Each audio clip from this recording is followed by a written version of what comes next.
Hi everyone. Today we're going to start the second part of this chapter. Last time we talked about how we get the easels in a mathematical or empirical way. Today we're going to talk about how can we get the easels and mainly the equivalent single axle load factor from a theoretical perspective. In a mechanistic method of any pavement design, the equivalent single axle load is determined from a failure criteria. There are different criteria actually are proposed by different organizations. Some of the most common ones, the way they derived the equivalency factors, are based on the failure criterion on fatigue cracking, and the other criteria is based on the permanent deformation, or what we call rutting.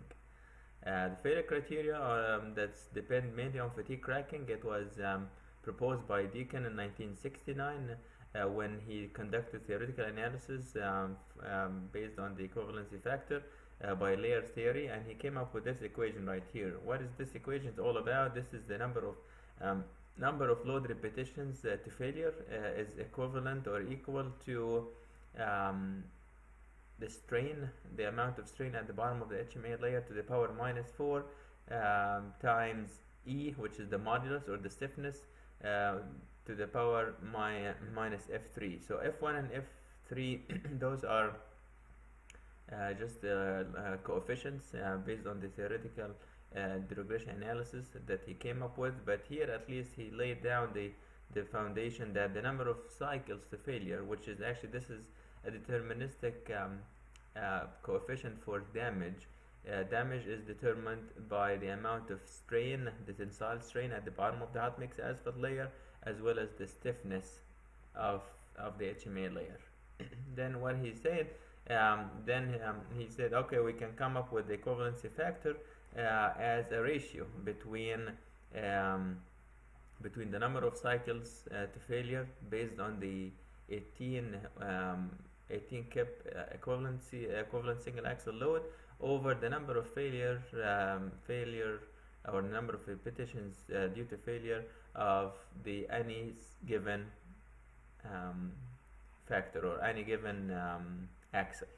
So he said that the equivalency factor can be easily determined by this ratio, which is the strain, the tensile strain at the bottom of the asphalt layer due to an axle load, x-axle load. So let's say if I have a 30 kip axle, and it's gonna generate certain amount of strain, and then if I divide this by the tensile strain at the bottom of the asphalt layer due to the 18 kip axle load, which is the standardized axle, and I can raise this to the fourth power, this will be the equivalency factor needed to move or to convert any load repetitions from any other non-typical axles to the 18 kips.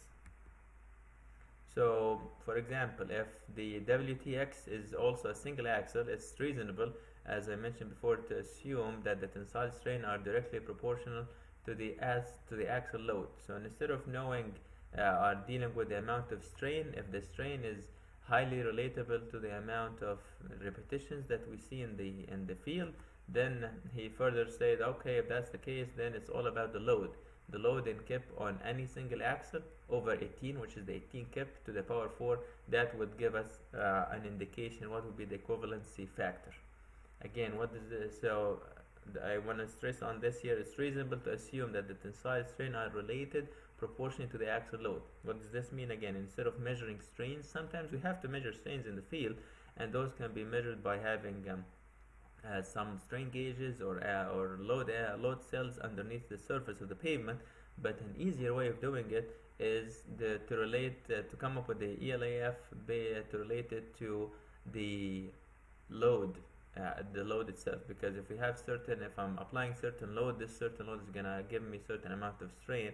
So if we're saying the theory here behind this, is reasonable to assume that the tensile strain generated at any given point will be directly related and proportional to the axle load. So again, if we agree on this, then the equivalency factor can be easily determined by this relationship here, which is the load of any axle in kips over the 18 kips, which is the equivalent single axle load to the power 4. That will give us the equivalency factor. For a tandem or tridem axles, for example, we have a more general equation which is Lx over Ls. Lx, this is again the typical weight for a tandem or tridem as equivalent single axle load, equivalent axle load, and Lx, this will be now the weight of that X tandem or tridem axle, and also all this to the power 4. For example, given a flexible pavement with a structure number equal to 3 and a terminal serviceability equal to 2.5, let's say here we have an 18,000 pound single axle, which means the load equivalency factor or equivalency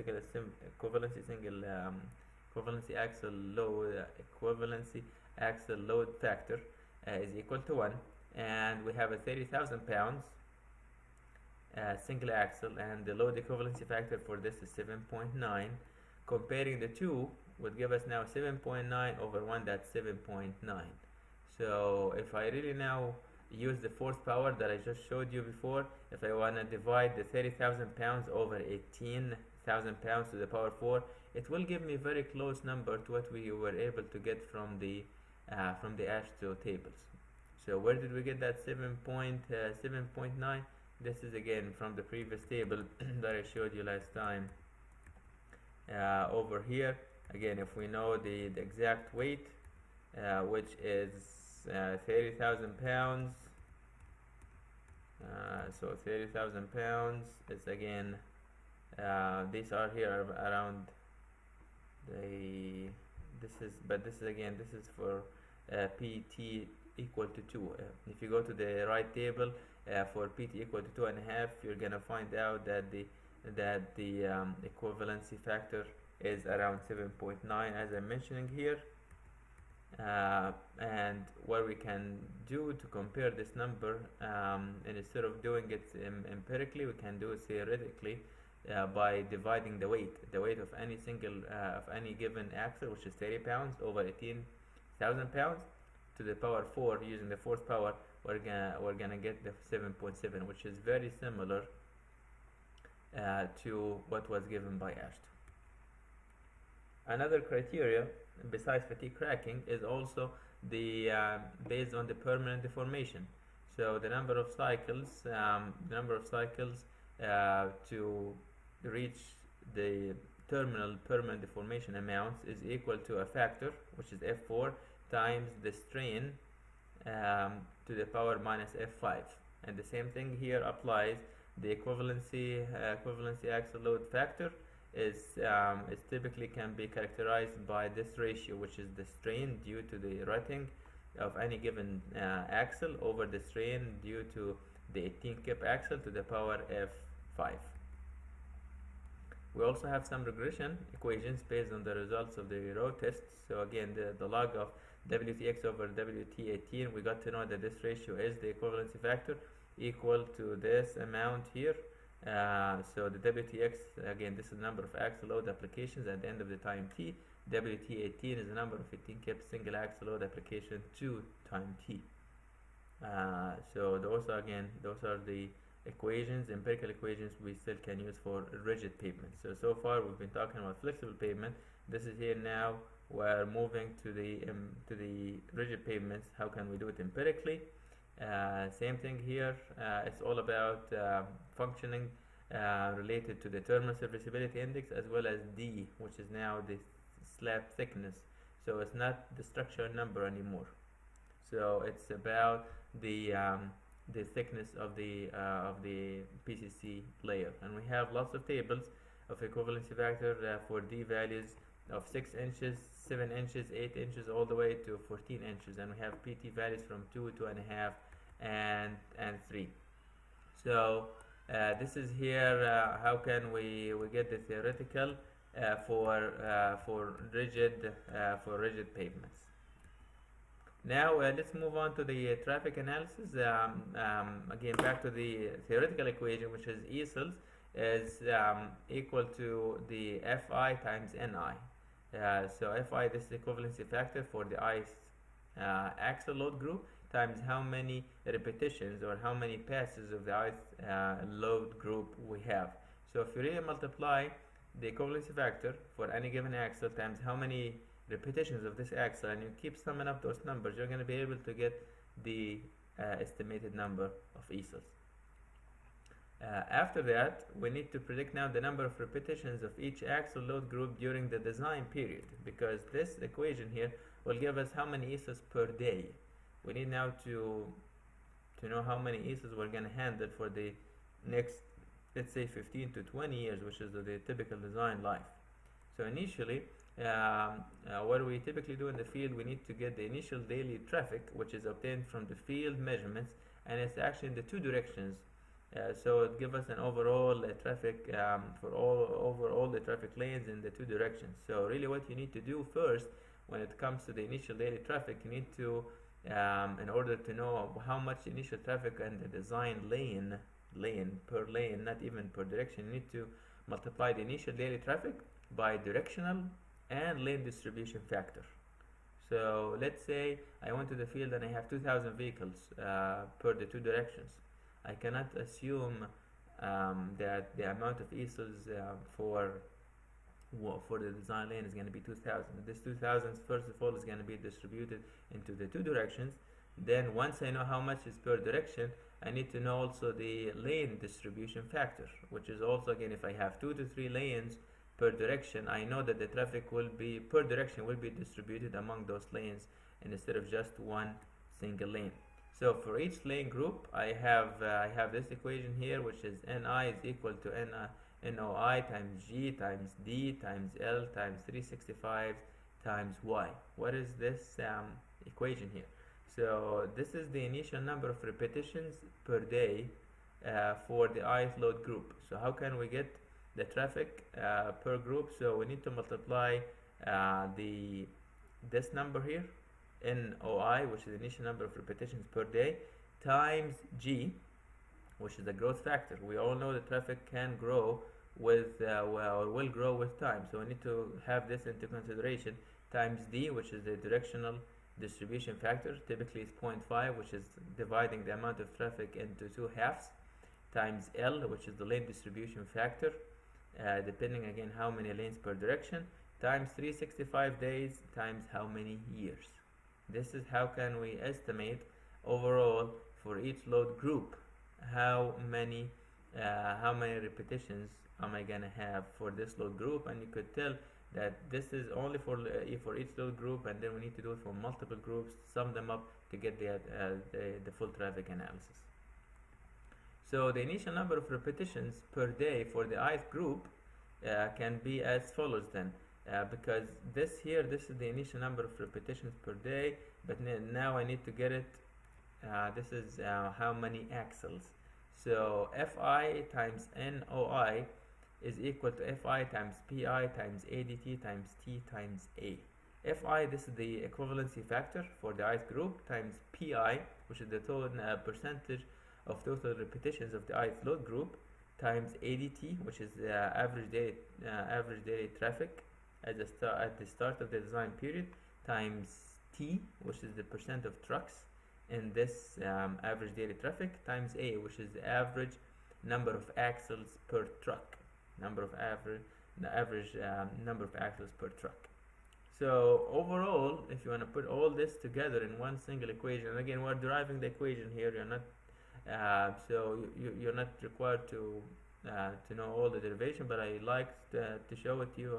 To show you again how did we arrive at the final equation. So the easels is basically the which is this is the theoretical equation, and how did we start, which is Fi times Ni, but in reality, and if you want to do the true calculation, it's going to be the Pi times Fi times ADT times T times A times G times D times L times 365 times Y.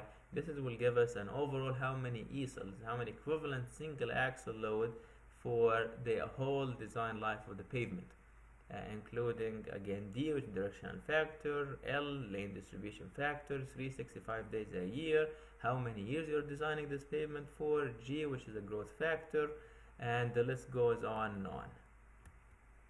And as so the A and the Pi times Fi, if you multiply these two together, we get what we call the truck factor. And this is here where we try to convert how many what's the percentage of trucks, and how many easels per truck.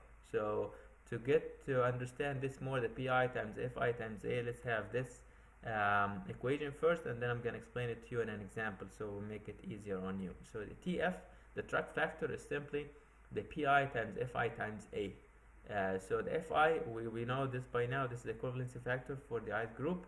The pi, this is the percent of total repetitions of that ith group, times a, which is the average number of axles per truck.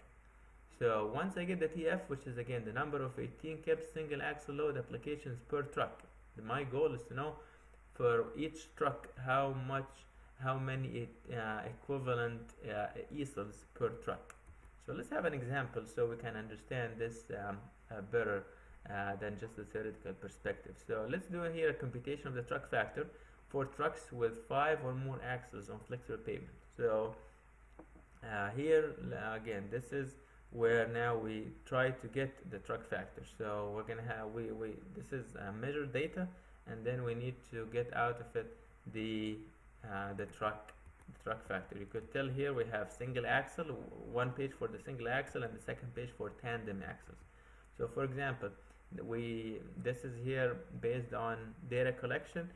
We were able to get any axle load under 3000. The equivalency factor is 0.0002, and the number of axles is that much. This is what we measure actually in the field. How many axles we observed in the field. So this we can do this over a few hours or a whole day to get an idea what would be the truck factor for this location. So once you complete the survey, you'll be able to see, okay, so for, let's say, get this one here, we were able to measure how many axles, the axles between 8,000 and the 12,000 axles, and we had about 144 axles of those. And the equivalency factor, we get this from the AASHTO tables that I showed it to you before. So anything between 8,000 and 12,000, the equivalence factor is that much, and we have 144 surveyed axles. So if you multiply 0.087 times 144, we're going to get 12.527. Same thing here, I was able to observe one axle that's somewhere between 16,000 and 29,000 and 29,999 pounds. So the equivalency factor here is 5.3, meaning that any one of these axles is equivalent to 5.3 of the 18 kept its equivalent single axle load. So if you multiply 5.38 times 1, you get that 5.389. Those are only the single axles observed. For the tandem axle observed, also we were able to see that many. So under less than 6,000 pounds, the equivalency factor is 0.01 times 0, we have 0. But here, for example, we have 101 number of axles times 1.002, which is, this is the tandem axle, somewhere between 32 and 34,000 pounds. It's about 1. So 1 times 101, you're going to get 101 equivalent single axle load. Why it's 1? Again, it's 32. Does this remind you of something? 32 for a tandem axle. This is actually the equivalent single axle load for tandem, because tandem is 2 axles. So if every axle is 18,000, 18 times 2, that is 32. That's why the equivalent single axle load factor is around 1. So once you sum up all these numbers, if you sum up now all the easels, divide them by the number of trucks weighed, and this will be given to you. So what you need to know is the number of axles, which is this column right here. This will be measured in the field, and also you will be able to tell by surveillance camera or other means, you'll be able to know how many trucks were weighed or observed. So if you divide now the summation from this table here, all the easels from single, tandem, and even sometimes tridem, if you sum up all the easels and you divide them by how many trucks you observed, you'll be able to get the truck factor, which is 1.55 in this case. 1.55, what does this mean? That means on average, every one of these trucks, every one of these 165 trucks that were observed in this study, they are equivalent to about 1.5 easels. So back to here again, the easels for the design lane easels is ADT, which is average daily traffic, times T times TF, the truck factor, times G, the growth, times directional distribution, lane distribution 365 days times Y. So let's talk about the average daily truck traffic. This is ADTT, average daily truck traffic. This is one of the minimum information required for pavement analysis to know the average daily truck traffic. Sometimes you're gonna see it as expressed as ADTT, or it might be expressed as a percent of ADT, or as an actual value. It can be obtained from actual traffic counts of existing roadways where the pavement is to be constructed, or any nearby highway. Sometimes if it's a brand new highway, we don't have any idea how much traffic are we gonna get. We're gonna look into a nearby highway with similar traffic pattern to know what's the expected average daily traffic or average daily traffic. Traffic counts must be adjusted for daily variations, seasonal variations. We're going to get to know this more in 43 in other classes. We talk about it more, 4351 or 5351. But we gotta agree that there is lots of daily variations in traffic, because if I have a weekday versus weekend, season or summer versus winter, in order to obtain an accurate annual average daily traffic. So in order to determine the average daily traffic, we need to have traffic count from field measurement, or I can have what we call a way in motion data, and then I can use the table 6.9 that I'm going to show in a little bit if the data is not available for different classes of highways in the US. So again, the first one, the traffic count. Again, you can do a traffic count easily by having micro tally or tubes or surveillance cameras to measure how much daily traffic we can have. Or we can use another technology, we call it way in motion, which again I'm going to spend the next 10-15 minutes talking about this technology. Or we can have a table that I'm going to show you towards the end of the presentation. So let's get going with the way in motion. Way in motion, it's a very good technology that was introduced in the past 10-20 years ago. Basically, it's a process of measuring the dynamic tire forces of a moving vehicle and estimating the corresponding tire loads of a static vehicle. We want to know exactly, by having those weighing stations, how much load on each axle and on each tire.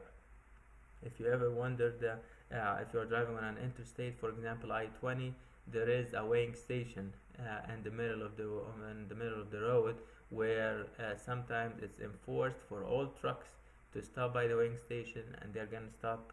This is what it is. It's a weigh in motion station to know and regulate the overall weight of each axle and in each tire, to make sure that those trucks are not overloaded.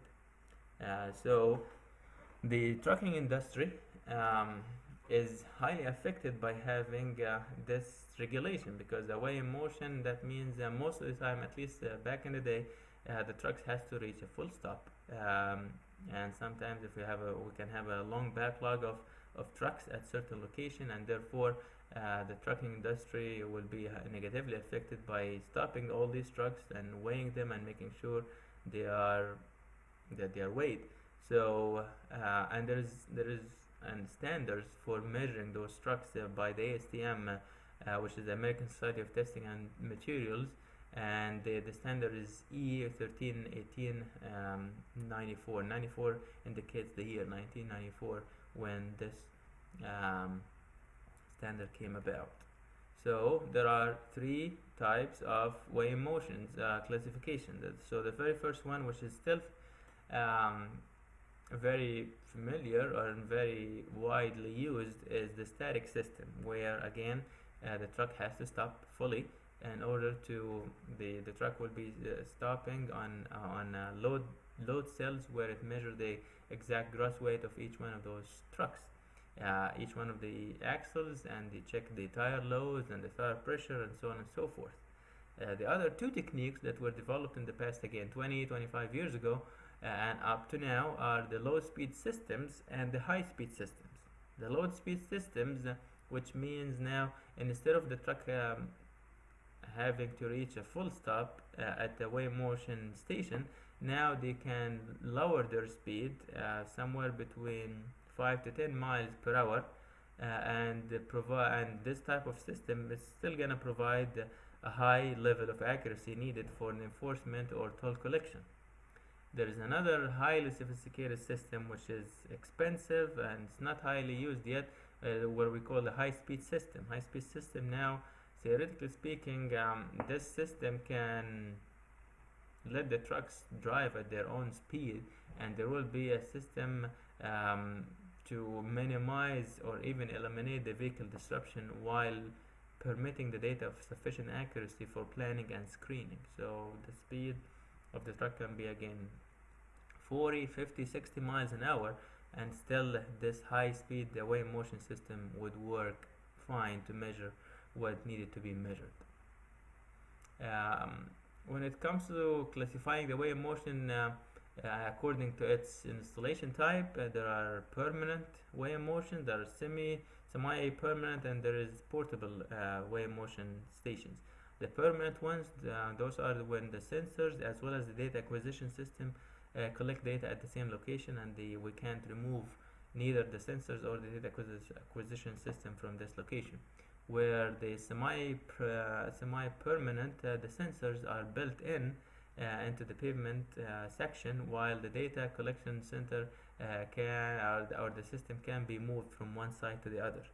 While the portable, again, both sensors as well as the equipment are movable from one side to the other. So let's talk now a little bit about the weigh motion components. So an accurate weighing device, it's gonna have a weigh pads or axle pads. For the high axle or high speed weigh motion system, they have an AD converter actually to change the voltage signal into required data that we can use and analyze. And there is also software packages for these types of data collection and analysis. This is here a summary of the detector technologies that we have so far for the weigh motion techniques. So we have several technologies that I'm gonna briefly talk about in the next few minutes. The first technology, we call it the bending plate. We have a piezoelectric, we have load cells, we have capacitive mats, and we have a pressure sensor. The way I'm putting this is generalizing them or putting them into groups as permanent, portable, or on board, and whether we can do these, we can use this technology on a low speed limit traffic or high speed limit traffic. So for example, the bending plate, we can use it, it can be a permanent or it can be a portable methodology, and it can serve for both low speed and high speed if it's permanent, but if it's portable, it's just gonna only for low speed. For the piezoelectric, it's typically a high speed, either portable or permanent, but it's again it's a high speed technology that we typically use. For load cells, it's gonna be similar to the bending plate. For the capacitive mats, they are only portable. They can be serving as low speed or high speed system, and the pressure sensor only is on board. So let's talk first about the traffic analysis process. For static weighing station, basically this is the static scale in this picture right here, and the truck has to reach a full stop. So this is for stopping vehicles. Then we collect the data. The data collection that we collect again is the vehicle class, number of axles, axle configuration, and also I'm interested in the axle static weight.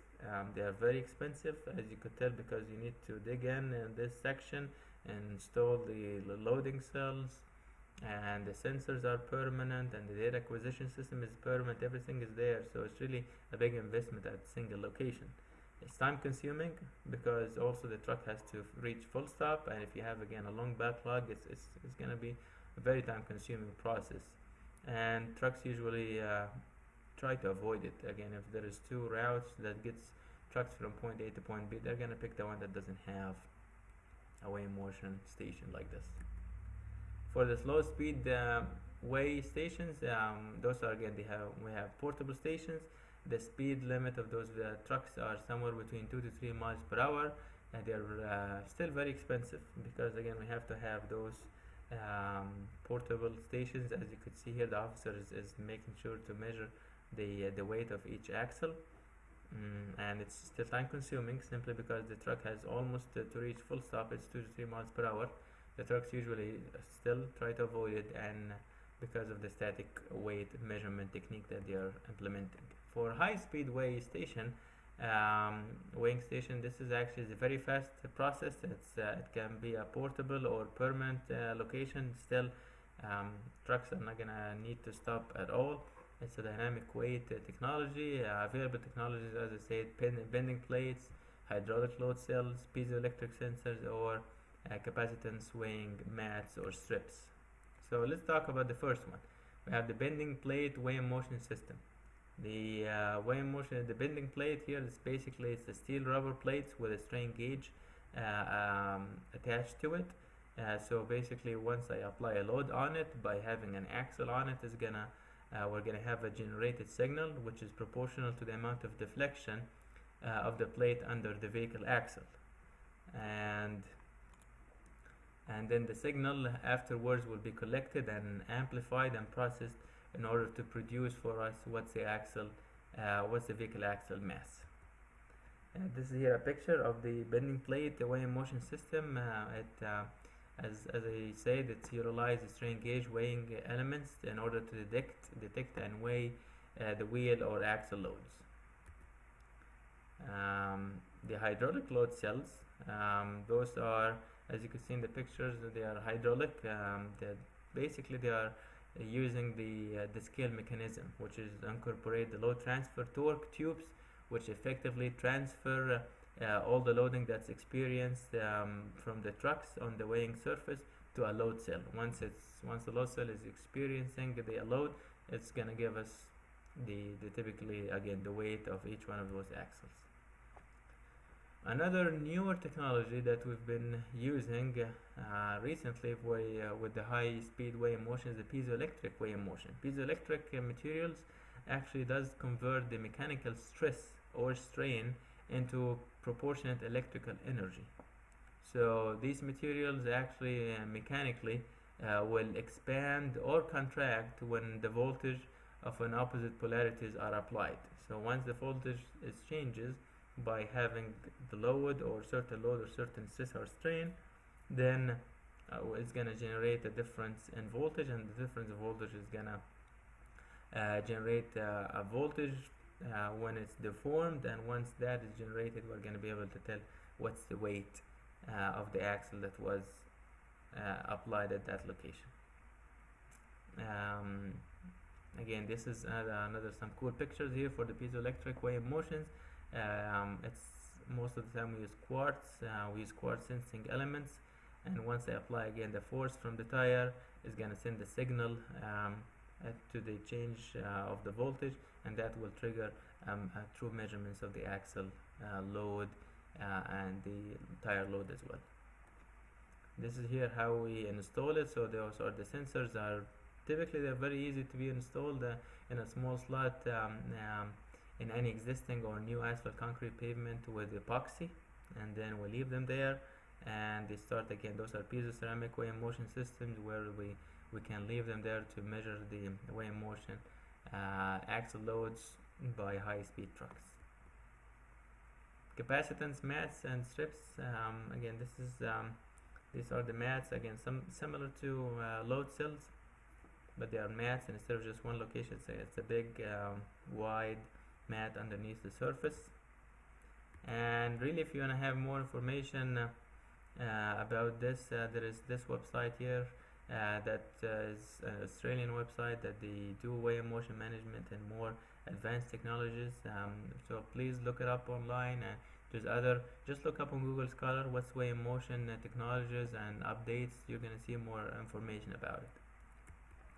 So now let's go back to the traffic analysis process, where assuming that we determined ADT, whether by true measurements or tubes or micro tally, or we do a weighing motion techniques, then We determine the truck factor, which we covered already. So we need to establish series of standard axle ranges. We multiply them by equivalency factor. We sum up the ESLs. We divide them by how many trucks to get the truck factor. Or we can use again table 6.10, which shows the distribution of truck factors for different classes on highways. So either one of those three techniques. So once we get the ADT, we get a truck factor. Now we need to determine the growth factor. So the growth factor, which is the G in the equation that I showed you before, if you go all the way back to any one of these equations here where we see a G, right here, this G, the growth factor, we need to calculate this away from the ESL equation. So the growth factor is basically G times Y, which is equal to this amount here, 1 plus R to the power Y minus 1 over R. This is back to macroeconomics equation, simple annual growth rate equation. So 1 plus R in percentage to the power Y, which is how many years you are designing this pavement, 4 minus 1 over R to give you the factor. So if R is equal to 0, if there's no growth, therefore this is going to be, the GT is going to be times 1 year. So the total volume of the first year, we're going to be multiplied by how many years, 10, 15, 20 years, that will be it. You don't need to use the equation of there's no growth. Then the directional distribution factors, which is again, what's the percentage of trucks traveling in one direction, and then we have the lane distribution factor. So if I have a 2-lane highway, that means 1 lane per direction, therefore the lane distribution factor will be 100. That means, let's say I have 200 vehicles per day for the 2 directions. You multiply by 0.5, which means 100 per direction. And then if I have 1 lane per direction, that means this lane is going to handle the whole amount of traffic at this direction. But once I have now more than 1 lane per direction, we're going to be using, you can use this table right here. This is here the truck distribution. This is actually a truck yeah, before we get going here for multi-lane highway, again we need to design a lane based on the outside lane which handle much more of the trucks. Table 6.14 shows the truck distribution.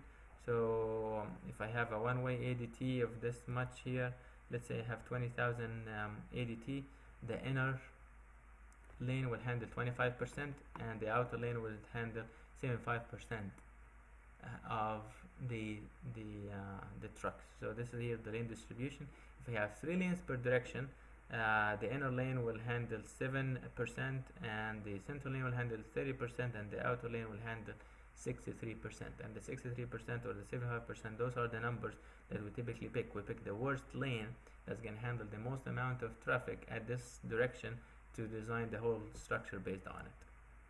So this here is just again an interesting shape to show you that if I have ADT one way of 20,000 vehicles on one way, so 75% will be in the outer lane and 25% in the inner lane. So our design will be based on this lane right here that's going to handle 75% of that 20,000 ADT. Another lane distribution factor table that we typically use nowadays much more than the previous table is this one here. If I have 1 lane per direction, the percentage of 18 kip ESL in design lane is 100 if it's 1 lane per direction. If I have 2 lanes per direction, I'm gonna use lane distribution factor of somewhere between 80 to 100. Typically again 90%. If I have 3 lanes per direction, I'm gonna pick 70%. If I have 4 lanes per direction, I'm gonna pick somewhere between 60 and 65%. From the Asphalt Institute, this is another table that we can use. It shows the percent of total truck traffic in the design lane. Again, if I have 2 lanes per direction, they're assuming 50%. This is here the percent of trucks in design lane. So this is D times L. So this give you already the D times L. Instead of here, this is just the L, the lane distribution factor. Once we get through all these steps, we determine the ADT, we get the truck factor, and we get the growth factor, we get the directional distribution. Now we can arrive to the final equation again. So ADT times T times TF times G times D times L times 365 times Y. Other design consideration that I would like to leave it to you here: if the design is based on the equivalent 18 kip single axle load, the passage of a tandem or tridem axle should be counted as one repetition, because again, that tandem axle or tridem axle, if it's let's say a tandem axle of 32,000 pounds, that means again it's 18 times 2. This is still considered, should be counted as one repetition. Let's have an example here before I let you go. I have a 2-lane major rural highway that has an AADT of 4,000 during the first year of the traffic. I have 25% trucks, 4% annual growth rate. I have 50% of the design and 50% on the design lane. Compute the ESLs for the design period of 20 years. So for this case, for a growth rate of 4% and the design period 20 years, G times GY is 29.79. Where did we get this number? We used the equation that I showed you, this one right here. 1 plus 4% to the power Y, how many years? 20 years, minus 1 over the the annual growth rate to get the G times Y. So GY in this case will be 29.78. The truck factor for all trucks from table 610 is 0.38, based on the information that was given to us here, which is the 2-lane major rural highway. And then therefore the ESL is going to be the ADT, which is the 4,000 times 0.25, which is the percent of trucks. The T, by the way, is percent of trucks all the time. This is the T, percent of trucks. So 4,000 times 0.25, which is 25% trucks, times 0.38, which is the truck factor. Again, unless if I give you detailed information related to how many axles and their ESLs and how many ESLs, then you can measure or calculate the truck factor as I showed you before. But if it's given to you as this way here from table 610, it's 0.38, you can use it. 0.38 times 29.78, which is the growth factor, G times Y, times 0.5. 0.5, where did we come up with the 0.5? This is the directional distribution factor. Actually, no, the directional distribution factor times 1, because here we were given that a 2 major highway that has an ADT of 4,000 during the first year, 50% of the design lane. So here this number is already given to us per lane. So 0.5, this is the distribution factor, and the 1 here, this is the lane distribution factor. So 0.5 is the directional distribution factor times 365 days, and that would give us about 2 million ESLs. So one more time, how to wrap our mind around this example. The ESL equation is, as I showed you before, this one right here. So we need to get the ADT. In this case, again, it's given to us, it's 4,000. Can be average annual daily traffic or average daily traffic, same thing. 4,000 times the truck factor, which is 0.38 from the table 6.10. The truck percentage, 25%. GY is based on the equation that I showed you before, based on the growth rate and the number of years of design, times 0.5, this is directional factor, times 1, because it's telling us it's 2-lane highway, that means 1 lane per direction, times 365 days to give us the 2 million ESLs. This is here design traffic load as to method. So as part of the structural design of flexible pavement for a 4-lane highway, you are required to estimate the cumulative design traffic loading in ESL. So let's assume that the design period of 20 years, a lane distribution factor is 80%, growth factor is 3% per year. The base here commercial vehicle traffic consists of 1,500 mainly traffic vehicles per day in both directions. So the example here is now it's giving us this table to get the truck factor instead of just estimating it. The traffic composition is summarized in this table, and the axle load are given as in the figure. So here we have two axle straight trucks 20%, three axle straight trucks is 25%, and this goes on and on. So I have this, so this example here I would like you to give it a try and experiencing it. How can we think of these numbers here and get the truck factor? So I will leave this to you here to try it out. It's gonna introduce you a good idea how can you tackle the homework, which is actually posted already on Canvas. So in summary, we finished this chapter here about traffic loading. I know it's a lot of information. Please reach out to me if you have any question. But really, the main concentration for you is to concentrate on this example and how did we reach the answer here of 2 million ESAs. With that, again, thank you so much, and we will see you in the next chapter.